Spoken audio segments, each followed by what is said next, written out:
Will we ever see the return of Firefly DPS? Oh. The copium epidemic has ravaged the Star Rail player base. And sadly, there's perhaps no community that's been hit harder than us Firefly mains.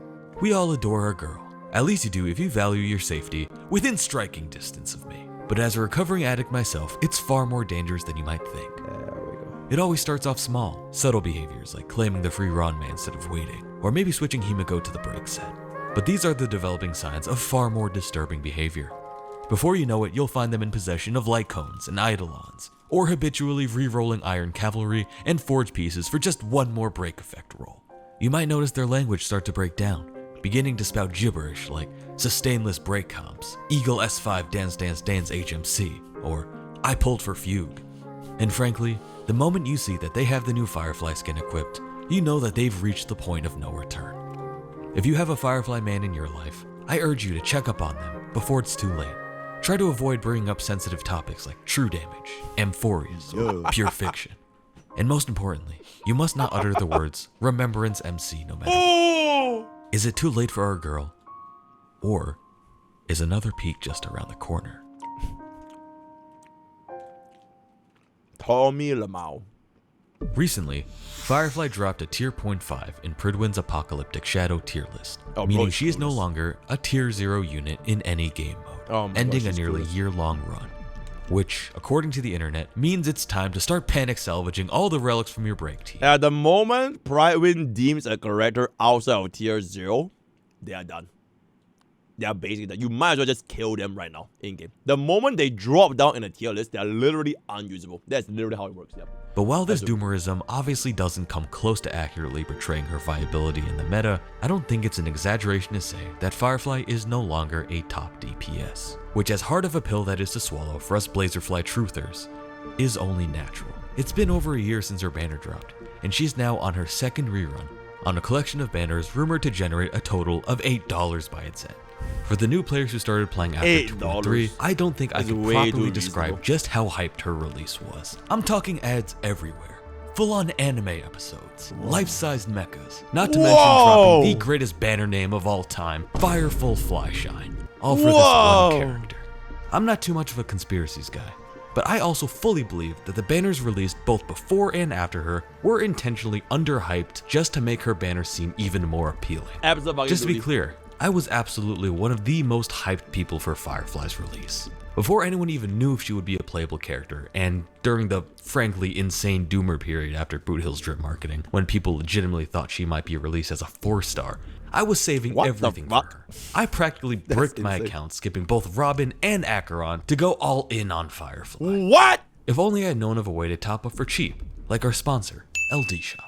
Oh my god, games are LD expensive, Shop, chat. but- Use my code exclamation LD Shop, exclamation LD Shop. Use my code yep, use my thank you LD Shop, yep. Use And my if you code, thought that Casterus's release my was code, busted, exclamation you have LD no Shop. idea how good Use my Firefly was. Oh my god. Firefly's peak was, without a doubt, the highest we've ever seen from a character. And at this point, I think even Hoyo understands that they won't be able to get away with doing anything like that ever again.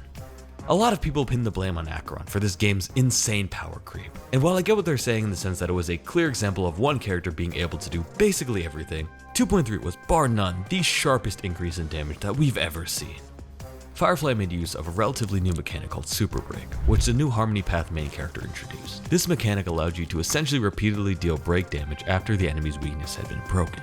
While Boot Hill prior to her was a strong use case of this, Firefly was the one who really took it to the next level, with her insanely high speed and AoE capabilities.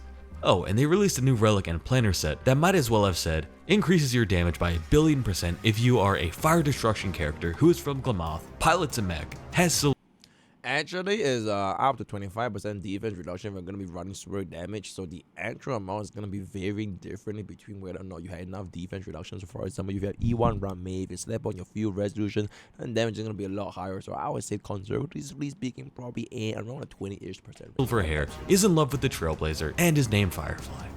Oh, they had also pretty recently released Gallagher, who was, in hindsight, absolutely the most insanely overpowered 4-star unit we'll ever see again, who was on her banner.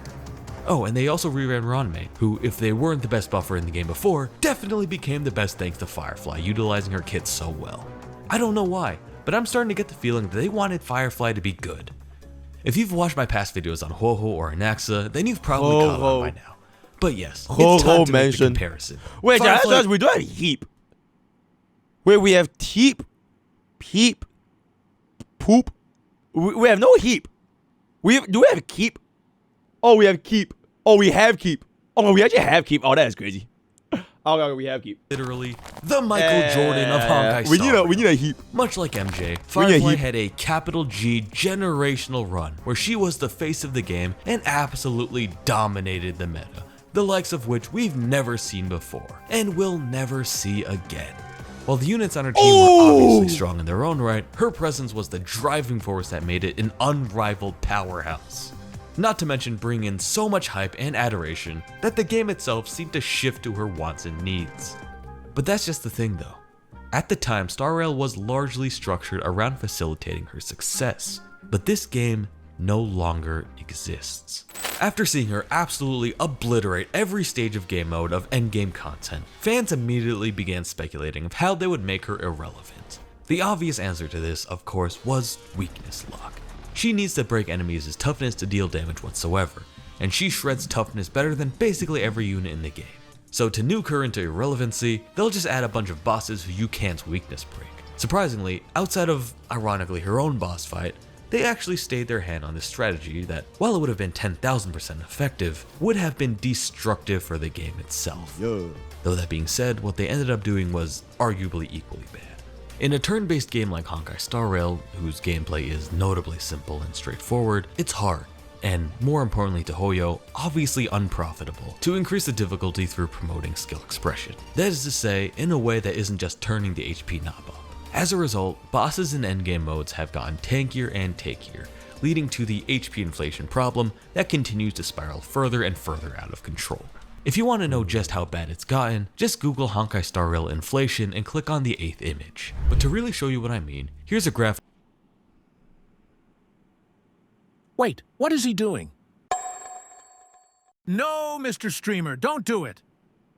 Ooh, yikes. Oh my god, chat.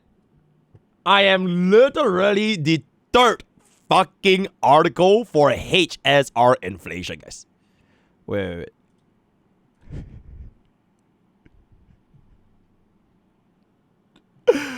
Oh, well, he's done. Of the total HP in Stage 12 of Memory of Chaos going back to patch 1.6, courtesy of HOM GDCAP. Remember when Blade just got released and was tearing through content? Yo, chat, unfortunately, I don't really know what this website is, so we're just gonna... Okay, chat, excellent react. Yo, Clippers, yeah, TLDR Firefly is done. TLDR Firefly is done. You have cooled your last cool, my man.